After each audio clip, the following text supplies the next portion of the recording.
Hello दोस्तों, कैसे हो आप लोग? Welcome to another video. आप लोगों ने बहुत प्यार दिया और मेरा 1 के सब्सक्राइबर भी हो गया। मैंने बस जस्ट बोला था कि भाई 1 के करवा दो। और हाँ, लास्ट वीडियो में मैंने ये भी बोला था कि बस कमेंट करो यार, मैं जल्दी से एपिसोड लेकर आऊँगा। और मैं सच में बहुत लेज़ी हूँ। बस तुम लोग कमेंट करो, मैं एपिसोड लाता रहूँगा। सीन शिफ्ट होता है कुछ देर बाद के नज़ारे पर। दिखाई देता है उसी सराय का वो खंडहर जहाँ बेन और बर्गटिन के बीच वो खौफनाक फाइट हुई थी। शाम ढल चुकी थी और अंधेरा छा रहा था। और तभी उस तबाही के बीच 3 बहुत ही खतरनाक और डरावने शख्सियत एंट्री लेते हैं। ये टेजे मसनरी ग्रुप के एग्जीक्यूटिव थे, जो इन्वेस्टिगेशन करने के लिए वहां आ चुके थे। उनमें से एक बंदा जिसके नीले बाल थे और एक आंख पर चश्मा, उसका नाम था टोमाडो। टोमाडो आसपास की भयंकर तबाही को देखकर अपनी आंखें सिकोड़ते हुए कहता है, ये क्या है? ऐसा लग रहा है जैसे यहाँ पर कोई बहुत ही खौफनाक बैटल लड़ी गई हो। और तभी उसका एक साथी मुंगो हाँफते हुए टोमाटो के पास आता है। उसके हाथ में बार्गेटेन का कटा हुआ हाथ था। उसे देखकर टोमाटो के पसीने छूट जाते हैं। वो मन ही मन सोचता है, कोई इतना पागल कैसे हो सकता है कि वो टेजे ग्रुप के दो दो एग्जीक्यूटिव को मौत के घाट उतार दे।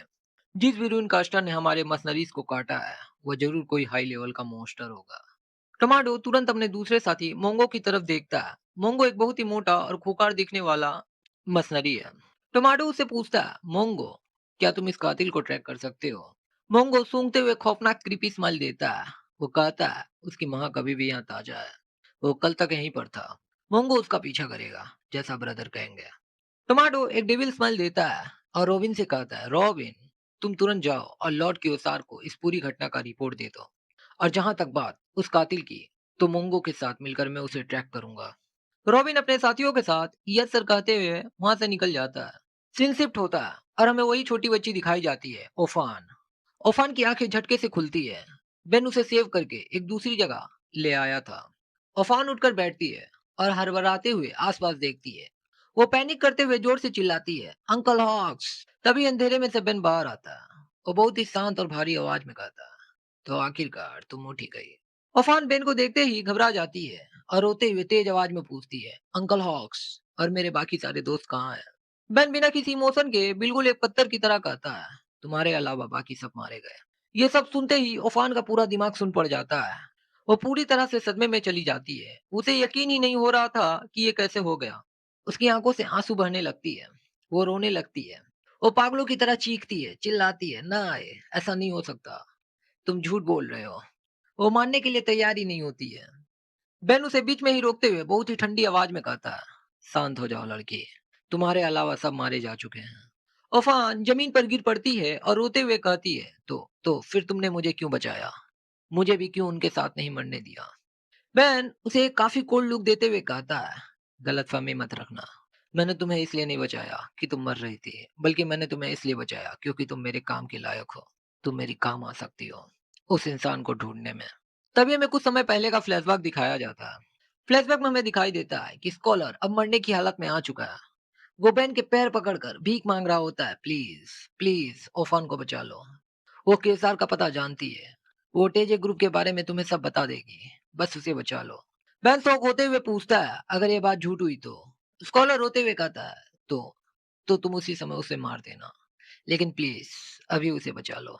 सीन वापस से प्रेजेंट में आता है। बेन ओफान की आंखों में सीधा घूरते हुए एक बेहद ही डरावनी लुक के साथ पूछता है, बताओ क्योसार कहाँ है? ओफान आपते हुए कहती है, मैंने हॉक्स अंकल से सुना था कि वो बार्गन किंगडम में हो सकते हैं, क्योंकि वो अभी शायद वहां के राजा का कोई सीक्रेट काम कर रहे होंगे। बेन अपनी आंखें सिकोड़ता है और पूछता है, वो दिखता कैसा है? ओफान जो जवाब देती है उसे सुनकर बेन भी हैरान रह जाता है। ओफान बताती है, मैंने सुना है कि वो अपना रूप बदलते रहता है, क्योंकि उसके पास एक दो नहीं बल्कि तीन अलग अलग एलिमेंट्स की एम्बल मैजिक पावर है। बेन ये सुनकर अंदर ही अंदर सोच में पड़ जाता है। वो मुड़कर वहां से जाने लगता है। तभी ओफान चिल्लाती है, तुम मुझे ऐसे क्यों छोड़कर जा रहे हो? बेन बिना मुड़े कहता है, क्योंकि मेरी स्कॉलर से डील थी तुम्हें जिंदा बचाने की, जो मैंने पूरी कर दी। यह सुनकर ओफान की आंखों में एक अजीब सी चमक आ जाती है। Uncle hawks. बेन आगे बढ़ते हुए कहता है, चलो यहाँ से निकलते हैं। बेन उसे एक गुफा के बाहर से ले जाता है और एक बड़े से पत्थर की तरफ इशारा करते हुए कहता है, मैंने तुम्हारे दोस्तों और स्कॉलर को यहीं दफन किया है, इस पत्थर के नीचे। उफान रोते हुए पूछती है, इतने बड़े स्टोन के नीचे पर क्यों? मैन कहता है, क्योंकि वो मसनरीज इतने गिरे हुए हैं कि वो उनकी लाशों को भी नहीं छोड़ेंगे। उफान आखिरी बार अपने दोस्तों की कब्र के पास जाती है और फूट फूट कर रोने लगती है। उसे याद आने लगता है कि कैसे उस जालिम के उसाक ने उसके अंकल को ब्लैकमेल किया था। उनसे गलत-गलत काम करवाता था। और दोस्तों, यहाँ हमें पता चलता है कि स्कॉलर असल में कोई बुरा इंसान नहीं था। वो तो बस अपने अनाथ बच्चों को प्रोटेक्ट करने के लिए ये सारे पाप कर रहा था। ये सब याद करके ओफान के अंदर गुस्से का ज्वालामुखी फट पड़ता है। वो भी क्यूसार को मारने का कसम खा लेती है। वो बेन की तरफ एक बहुत ही सीरियस और खुकार लुक देते हुए कहती है, मुझे भी अपने साथ ले चलो। मुझे मुझे उस क्यूसार का खून पीना है। और भाई, इसके पास पावर भले ही ना हो, लेकिन जज्बा तो है। बेन पहले तो मना कर देता है, लेकिन ओफान की आंखों में बदले की आग देखकर वो राजी हो जाता है। बेन एक ठंडी आवाज में कहता है, ठीक है, लेकिन याद रखना, अगर तुम मेरे रास्ते में आई तो मैं वहीं तुम्हें मार दूंगा। ओफान हाँ में सर हिलाती है।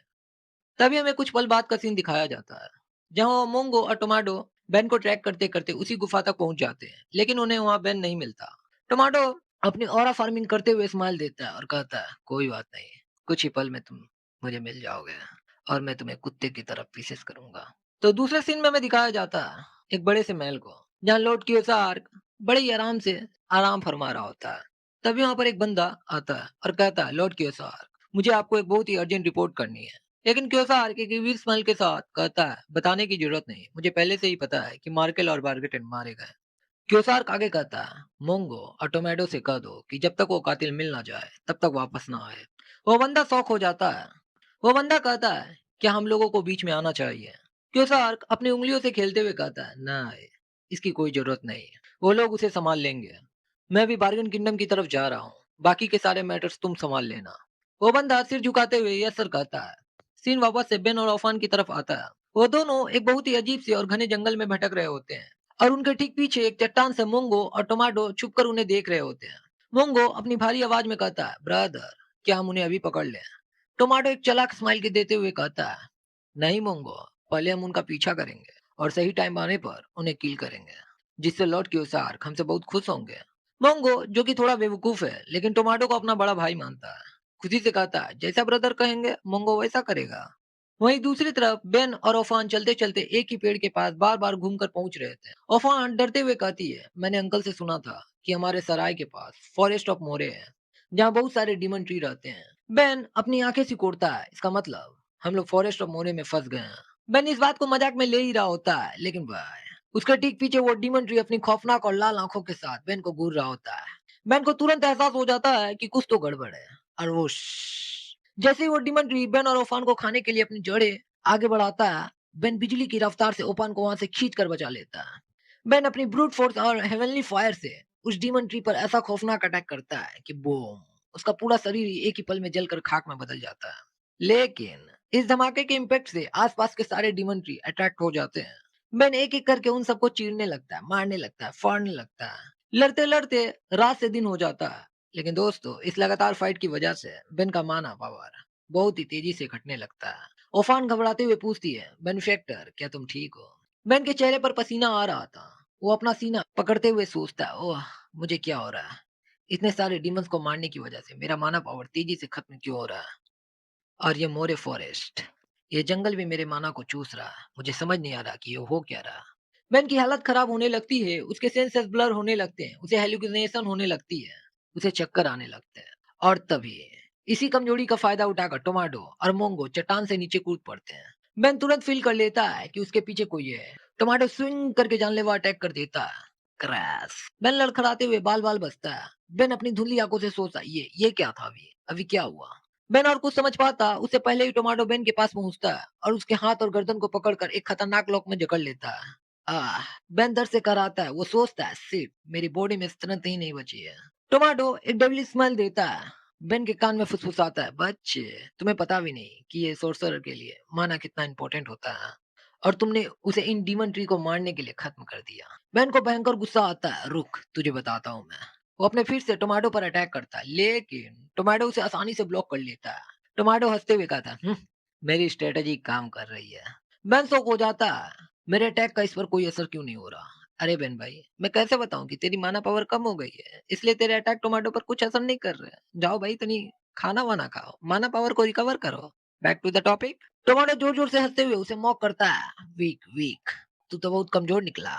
तभी पीछे से मोंगो एक बहुत ही खतरनाक और हेवी पंच बेन को मारने के लिए आता है। बूम! वहाँ एक बहुत बड़ी धूर्ती है। टोमाटो और मोंगो दोनों को समझ नहीं आता कि अभी हुआ क्या, लेकिन बेन जैसे तैसे उस पंच से बचकर पीछे खिसक जाता है। टोमेटो मोंगो को समझाता है, देखो मोंगो, हम लोग स्ट्रांग है, हम इसे आराम से हैंडल कर लेंगे। मोंगो जो कि बेवकूफ है, अपना सिर हिलाते हुए कहता है, जैसा ब्रदर कहेंगे मैं वैसा करूंगा। मैंने अपनी बची कुछ ताकत से टोमेटो पर फिर से अटैक करता है, लेकिन टोमेटो अपने मार्क ऑफ आर्मर से उससे ब्लॉक कर लेता है। और ठीक उसी पल पीछे से मोंगो बेन के पेट में एक जोरदार एक्सप्लोसिव पंच दे मारता है। बैम! उस पंच का इम्पैक्ट इतना भयानक था कि बेन के मुंह से झाग निकल जाता है। वो हवा में उड़ते हुए दूर जाकर गिरता है। और भाई सच बताऊं तो इस एपिसोड में बेन को बहुत ही बुरी तरह से कुत्ता बनाया गया है। सॉरी, उसे ले हाथ ले लात रगड़ रगड़ कर पीटा जा रहा होता है। तभी हमें बताया जाता है कि टोमेटो और मोंगो एक ऐसी प्राचीन ट्राइब से आते हैं जिनके पास जन्म से ही दो बहुत ही खतरनाक मार्क होते हैं। पहला, मोंगो के पास द मार्क ऑफ फिश, जिससे वो जब भी किसी चीज को मुक्का मारता है वो एक भयंकर एक्सप्लोजन होता है। और दूसरा, टोमेटो के पास द मार्क ऑफ आर्मर, जिससे वो अपने शरीर पर एक ऐसा जादुई आर्मर बना लेता है जिसे कोई तोड़ नहीं सकता। एक ब्लॉक करता है तो दूसरा अटैक करता है। ये कॉम्बिनेशन उन्हें अनबीटेबल बनाती है। वहीं दूसरी तरफ सीन शिफ्ट होता है लॉर्ड क्यूसार पर, जो बार्किन के राजा से मिलने गया था। बार्किन के राजा ने उसे कुछ लोगों का एसोसिएशन कराने का काम दिया था, लेकिन यह राजा डबल गेम खेलता है। राजा क्यूसार से कहता है, जाओ, मैं तुम्हें प्रोमिस किए गए पैसों को नहीं दूंगा और तुम्हें यहीं गाड़ दूंगा। यह सुनकर क्यूसार जोर जोर से पागलों की तरह हंसने लगता है। तुम्हें क्या लगता है, तुम मुझे इतनी आसानी से मारने की सोच रहे हो? क्या यह मुमकिन भी है? तभी किंग ऑफ बार्गन कहता, तुम्हें दिखाई नहीं देता इतने सारे सोल्जर्स? फिर भी क्योसार हंसते हुए कहता, ये सोल्जर्स हैं? लगता नहीं। राजा को समझ में नहीं आ रहा होता ये बोल क्या रहा। तभी क्योसार्क तभी क्यूसार्क अपने रून का पावर का इस्तेमाल करते हुए बार्गन महल में एक बड़ी सी जाइंट को बुलाता है और एक ही पल में सारे सोल्जर को मार गिराता है। सीन वापस से बेन पर शिफ्ट होता है, जिसे अभी भी बुरी तरह से कूटा जा रहा था, तोड़ा जा रहा था। टोमेटो कहता है, बहुत हुआ मोंगो, चलो इसे खत्म करते हैं। टोमेटो अपने मार्क ऑफ आर्मर को फुल पावर में एक्टिवेट कर लेता है, लेकिन भाई टोमेटो का आर्मर तो बेन के असुरा आर्मर के सामने एक खिलौना है। बेन जमीन पर गिरा हुआ सोचता है, अगर मैं अभी अपने एनिलेशन फिस्ट का इस्तेमाल करूंगा तो हो सकता है वो मेरी लाइफ स्पैन को कंज्यूम करे, लेकिन मेरा माना खत्म हो रहा है, मेरे पास और कोई रास्ता नहीं बचा है। टोमेटो और मोंगो बेन को हल्के में ले रहे होते हैं। मोंगो, तुम इसके हेड को छोड़ देना, क्योंकि जब हम लॉर्ड क्योसार के पास जाएंगे तो इस लड़के का सिर उन्हें गिफ्ट में देंगे। मोंगो हंसते हुए कहता है, ठीक है ब्रदर। लेकिन दोस्तों, जैसे ही बेन के कानों में क्योसार का नाम सुनाई पड़ता है, टन, बेन की आंखें झटके से खुलती है। वो पूरे रेज और गुस्से में आ जाता है। उसके शरीर से एक बहुत ही खौफनाक और रेड और ब्लैक माना निकल रही होती है। बेन खड़ा होते हुए कहता है, देखो, ऐसे ही मैं बहुत थका हुआ हूँ, इसलिए मैं बस एक बार पूछूंगा, अगर तुम लोग क्योसार के बारे में जानते हो तो जल्दी से बता दो और मैं तुम्हें जिंदा जाने दूंगा। टोमेटो एक एटीट्यूड वाली स्माइल के साथ कहता है, बच्चे, तुम्हें क्या लगता है, तुम जैसे कीड़े के मुंह से लॉर्ड क्योसार का नाम अच्छा भी लगता है? और हवा में स्विंग करके बेन पर फाइनली अटैक करने के लिए आगे बढ़ता है। लेकिन भाई साहब, बेन अपनी ग्लूटनी पॉकेट से एक बहुत ही खौफनाक और भयानक डीमन ब्लेड को निकालता है। ये वही ब्लेड है जो उसे नर के हेल में 1500 साल तक मॉन्स्टर का मारते हुए मिली थी। और हाँ, यहाँ पर स्टोरी में बताई नहीं गई है, मैं पहले ही बता रहा हूँ। यहाँ में डीमन ब्लेड के बारे में बताया जाता है कि डीमन ब्लेड का नाम नेक्रो ड्रैगर है। इसकी एबिलिटी को मैं अभी नहीं बताऊंगा, ठीक है, आगे बताऊंगा। बेन अपने नेक्रो डैगर को हाथ में लेकर एक खौफनाक स्टांस लेता है और दोस्तों, वो डैगर दिखने में इतना भयानक लग रहा था मानो किसी नर के सबसे खतरनाक डीमन की तलवार हो। उस डैगर के ऊपर लिटरली आंखें लगी हुई थी। वो आंखें इधर उधर देख भी रही थी और स्माइल भी कर रही थी। टोमेटो, जो अपने मार्क ऑफ आर्मर में घमंड में चूर था, उसे अचानक से एहसास होता है कि बहुत ही ऑमनियस ऑरा उसके पास आ रही है। टोमेटो के पसीने छूटने लगते हैं। बिना एक सेकंड वेस्ट किए बेन सीधा अटैक के लिए डैश करता है। इससे पहले कि टोमेटो कुछ समझ पाता, बेन उसके पैरों पर एक डीप कट लगा चुका था। कट लगते ही टोमेटो नोटिस करता है कि उसका माना आर्मर क्रैक हो रहा है। वो बुरी तरह घबरा जाता है। तभी मोंगो मौका देखकर पीछे से बेन पर एक जोरदार अटैक करता है, बैम! लेकिन बेन उसे बड़ी आराम से डॉज कर लेता है। यहाँ में बेन की असली स्पीड का अंदाजा होता है। उसने डॉज करने के साथ साथ मोंगो पर भी अटैक कर दिया था, जो इतनी स्पीड में था कि हमारी आंखें देख ही नहीं पाती है। मोंगो दर्द से कराते हुए कहता है, ब्रदर, दर्द कर रहा है। टोमेटो अपने मन में सोचता है, इस बंदे ने अपनी वाइटैलिटी इतनी जल्दी कैसे रिगेन कर ली और इसकी माना पावर अचानक इतनी कैसे बढ़ गई। टोमेटो थोड़ा संभलते हुए कहता है, लड़के, मैंने तुम्हें गलत जज कर लिया था। तुम काफी पावरफुल निकले, लेकिन इससे कुछ बदलने नहीं वाला। ये बोलकर टोमेटो और मोंगो दोनों एक साथ बेन पर स्विफ्ट अटैक करने के लिए आगे बढ़ते हैं। लेकिन बेन अपनी जगह पर बिल्कुल शांति से खड़ा रहता है। जैसे ही दोनों पास आते हैं, पलक झपकते ही बेन एक राउंड स्विंग मारता है और दोनों की बॉडी पर कई सारे अटैक्स लग जाते हैं। जब वे दर्द से चिल्लाते हुए बेन की तरफ देखते हैं तो बेन वहां होता ही नहीं है। बेन इतनी स्पीड में उसके ठीक पीछे से सामने आया होता है कि उन लोगों को पता ही नहीं चलता। टोमेटो और मोंगो अभी भी कंफ्यूज में थे कि आखिर हुआ क्या। उन्हें कट तो लगे थे, पर बॉडी पर कोई निशान नहीं था। इससे पहले कि वो कुछ समझ पाते, बेन मोंगो के पैरों पर अपने नेक्रो डैगर से एक ब्रूचुअल अटैक करता है। जैसे ही बेन दूसरा अटैक करने जाता है, टोमाटो बीच में आकर बेन के डैगर को ब्लॉक कर लेता है। टोमाटो खुश होकर चिल्लाता है, मोंगो अटैक करो। लेकिन मोंगो अपनी जगह से उठ ही नहीं पाता। तभी टोमाटो को एक झटका लगता है। उसे रियलाइज होता है कि उसका माना तेजी से ड्रेन हो रहा है। उसके पैरों को छोटे छोटे डार्क स्पीड नोच नोच कर खा रहे हैं। वो खौफ से चिल्लाता है, ये तुमने हमारे साथ क्या किया? बेन एक भयंकर और कोल्ड लुक देते हुए कहता है, ओह तो क्या अब तुम्हारी बॉडी मूव नहीं कर पा रही? यह हमें बताया जाता है कि ब्लेड कोई आम हथियार नहीं है, बल्कि बेन की एक ओपी एबिलिटी का हिस्सा है, द नेक्रो डैगर। हाँ दोस्तों, मैंने इसलिए इसकी एबिलिटी नहीं बताई थी। द नेक्रो डैगर का काम ही यही है कि जब यूजर इससे किसी को कट लगाता है तो डैगर के इफेक्ट से कई सारे नेक्रो स्पिरिट दुश्मन के शरीर में घुस जाती है। उनका सारा माना कंज्यूम करने लगती है। ये एक तरह का डेडली कर्स था जो तब तक खत्म नहीं होता जब तक यूजर खुद अपना माना रोक ना दे। देखते ही देखते वो नेक्रो स्पिरिट टोमाटो और मोंगो का बचा कुचा सारा माना पी जाती है, खा लेती है, और उनकी बॉडी सूख कर पतले पापड़ जैसी हो जाती है। बेन उन्हें देखकर समझ जाता है, अच्छा तो ये तुम लोगों की रियल बॉडी है। इसका मतलब तुम लोगों ने बॉडी एनहांसमेंट का यूज किया था। तभी हमें इन दोनों की बैकग्राउंड स्टोरी दिखाई जाती है। ये दोनों अपने ट्राइब से निकाले गए थे और इन्हें मरने के लिए छोड़ दिया गया था क्योंकि इनकी बॉडीज में माना स्टोर करने की काबिलियत ही नहीं थी। इसी बात का फायदा टीजे ग्रुप के एक मर्सनरी ने उठाया। मैं इसका नाम नहीं बताने वाला, बहुत मजा आएगा। उन्हें आर्टिफिशियल माना दिया और उन्हें अपने डिस्ट्रक्शन के प्यादों की तरह यूज किया। उन्हें अपने लिए इस्तेमाल किया। फ्लैशबैक प्रेजेंट में आता है। जमीन पर पड़े हुए दोनों चिल्लाते हैं, हमारा आर्टिफिशियल माना वापस करो। ये कीमती माना हमारे लॉर्ड क्यूसाक ने हमें दिया था। हम वीक नहीं है। और अपनी आखिरी सांस के साथ बैन पर झपटते हैं। पर यहाँ वही बात होती है, रस्सी जल गई पर बल नहीं गया। बैन बिना किसी इमोशन के उन्हें काटते हुए आगे बढ़ जाता है और कोल्डली कहता है, ये तो कुत्तों से भी कमजोर निकले। सीन शिफ्ट होता है। हमें एक बेहद खूबसूरत लड़की का चेहरा दिखाया जाता है जो बेन की तरफ देखकर स्माइल कर रही है। बेन को डीपली पता था कि यह सपना है। नींद में ही उसके होठों से आवाज निकलती है, लिंडा मैं इस सपने से उठना नहीं चाहता। और वो होश में आ जाता है। सामने उपान बैठी थी। वो बेन को बताती है कि तुम्हारी एनर्जी पूरी तरह से ड्रेन होने के कारण तुम बेहोश हो गए थे और मैंने तुम्हें उठा लिया और अब हम लोग मोरे फॉरेस्ट से निकल चुके हैं। उपान थोड़ी उदास होकर कहती है, मैं तुम्हारे ज़्यादा काम तो नहीं आ सकती, लेकिन मुझसे जितनी हेल्प होगी, मैं करूँगी। बेन उससे पूछता है, क्या तुमने अपना र्यून का अवेकन कर लिया? ओफान बताती है कि उसकी उम्र 13 हो चुकी है, पर अभी तक र्यून की पावर अवेकन नहीं हुई। बेन उसे हार ना मानने और कोशिश करने के लिए कहता है। कुछ देर चलने के बाद बेन एक जगह बैठकर मेडिटेट करने लगता है और अपना माना गैदर करने लगता है। ओफान चारों तरफ पहरा दे रही होती है। माना रिकवर करते हुए बेन के दिमाग में उन विलेंस की बातें चल रही होती है। वे बंद थे, पावरफुल थे। किसी में वफादार लॉयल्टी थी तो कोई क्योसार का खौफ से काम कर रहा था। दूसरी तरफ हम देखते हैं क्योसार का एक एग्जीक्यूटिव वहां आता है जहां फाइट हुई थी। वो उन दोनों को ले जाता है और क्योसार को रिपोर्ट करता है। सीन शिफ्ट होता है रात का वक्त। बेन और ओफान एक होटल में रुके हुए थे। तभी यहाँ एक पंछी उड़ते हुए आता है और बेन को एक सीक्रेट मैसेज देता है। ओफान हैरानी से पूछती है, ये क्या था? बेन बताता है कि ये खुफिया इंफॉर्मेशन है जो उसे उसके इंफॉर्मेशन ब्रोकर से मिली है। तभी होटल में बैठे कुछ लोग आपस में बात कर रहे थे कि बगल की टेबल पर जो चश्मा पहने हुए बंदा बैठा है वो टीजे मसनरी ग्रुप से है। बेन के कान खड़े हो जाते हैं। वो इंटेंसली फ्लैश होकर उनकी टेबल के पास आ जाता है और चुपचाप उनकी बातें सुनने लगता है, जिससे वे लोग बुरी तरह से डर जाते हैं।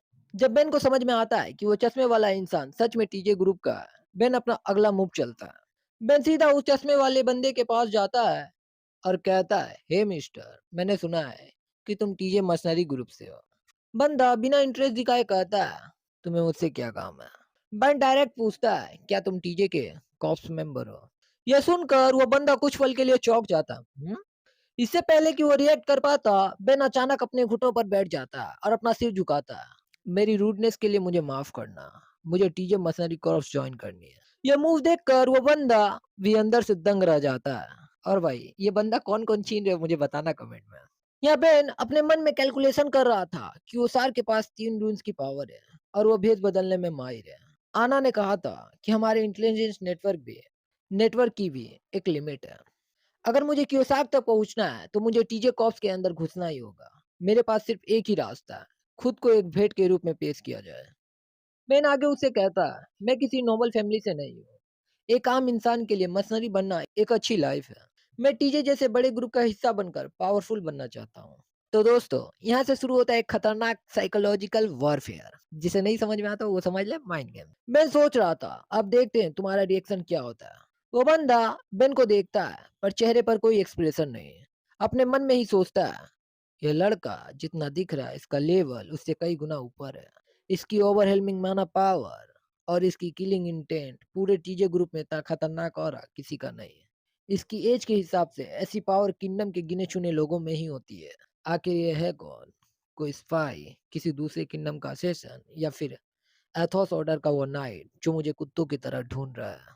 तो दोस्तों इसी के साथ मैं एपिसोड को खत्म करता हूँ और यहाँ से आएगा एपिसोड में और मज़ा आया क्योंकि ये बंदा और कोई नहीं, छोड़ो मैं नहीं बताऊँगा।